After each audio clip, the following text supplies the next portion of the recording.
नमस्कार, आप देख रहे हैं जन एक्सप्रेस और मैं हूं आपके साथ लक्ष्मी मौर्य। 19 सितंबर भारतीय संगीत जगत के लिए बेहद भावात्मक और दुखद दिन रहा। पूर्वोत्तर भारत के लोकप्रिय गायक जुबिन गर्ग अब हमारे बीच नहीं रहे। 52 वर्षीय गायक का 19 सितंबर 2025 को सिंगापुर में स्कूबा डाइविंग के दौरान निधन हो गया। वह नॉर्थ ईस्ट फेस्टिवल में परफॉर्म करने गए थे, लेकिन उससे पहले ही यह दुखद हादसा हो गया। जुबिन गर्ग की मृत्यु ने उनके फैंस, म्यूजिक इंडस्ट्री और खासकर असम को गहरे शोक में डाल दिया है। असम के मुख्यमंत्री हिमंता बिस्वा शर्मा ने एक सोशल मीडिया पोस्ट में पुष्टि की है कि सिंगापुर हाई कमीशन से प्राप्त मृत्यु प्रमाण पत्र में जुबिन की मौत का कारण डूबना बताया गया है। हालांकि उन्होंने यह भी स्पष्ट किया है कि यह प्रमाण पत्र पोस्टमार्टम रिपोर्ट नहीं है, जो अभी प्राप्त होनी बाकी है। सरकार ने सिंगापुर के उच्चायुक्त से विस्तृत जांच की मांग की है। साथ ही केंद्रीय गृह मंत्री अमित शाह ने भी इस विषय में राज्य सरकार से संपर्क कर सभी आवश्यक मदद का आश्वासन दिया। जुबिन गर्ग का निधन केवल एक कलाकार की मौत नहीं, बल्कि पूर्वोत्तर के सांस्कृतिक गौरव का क्षरण माना गया है। उनके सम्मान में 20 से 22 सितंबर तक असम सरकार ने 3 दिन का राजकीय शोक घोषित किया है। इस दौरान कोई सरकारी उत्सव, मनोरंजन या औपचारिक आयोजन नहीं हुआ। गुवाहाटी में जुबिन गर्ग के घर के बाहर हजारों लोग अंतिम दर्शन के लिए पहुंचे। फैंस उनके गानों को गाते हुए आंखों में आंसू लिए अंतिम विदाई देने पहुंचे।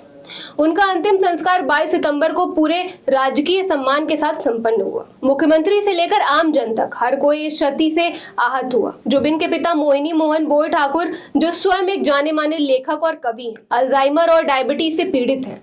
बेटे की मौत के बाद उनकी तबीयत बिगड़ गई। पहले ही जुबिन की बहन जोनकी का निधन 2002 में एक सड़क दुर्घटना में हो चुका है और पत्नी भी अब इस दुनिया में नहीं है। अब परिवार में केवल उनके भाई पलमे हैं, जो एक यूनिवर्सिटी में भूगोल पढ़ाते हैं। जुबिन गर्ग की मौत ने सिर्फ असम को ही नहीं, पूरे देश को गमगीन कर दिया है। प्रधानमंत्री नरेंद्र मोदी, गृह मंत्री अमित शाह, प्रियंका गांधी सहित कई नेताओं ने शोक व्यक्त। बॉलीवुड और संगीत जगत से भी प्रीतम, शान पैपोन, विशाल मिश्रा, विशाल ददलानी जैसे दिग्गजों ने श्रद्धांजलि दी। शान ने पोस्ट किया, जुबिन एक किंग था जो अपनी शर्तों पर जिया और चला गया। प्रीतम ने लिखा, अब भी यकीन नहीं हो रहा है, बहुत दुखद है ये खबर। कवि कुमार विश्वास ने तो यहाँ तक कहा कि नेशनल मीडिया इस दुखद दुर्घटना पर चुप रहा, जबकि पूर्वोत्तर का हर शहर, हर गली मातम में डूबा रहा। उन्होंने मीडिया की बेरुखी को बेहद शर्मनाक बताया। जुबिन ने अपने कैरियर में हिंदी, असमी, बंगाली, मलयालम, तेलुगु, अंग्रेजी, मणिपुरी जैसी 40 से अधिक भाषाओं में गाने गाए।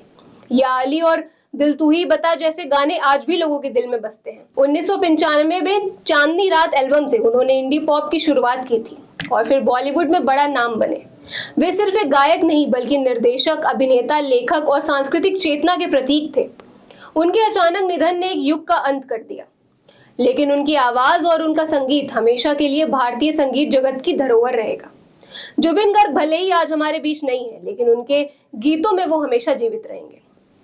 तो ऐसे ही देश और दुनिया की बड़ी और अहम खबर पर नजर रखने के लिए आप जुड़े रहिए जन एक्सप्रेस के साथ। धन्यवाद।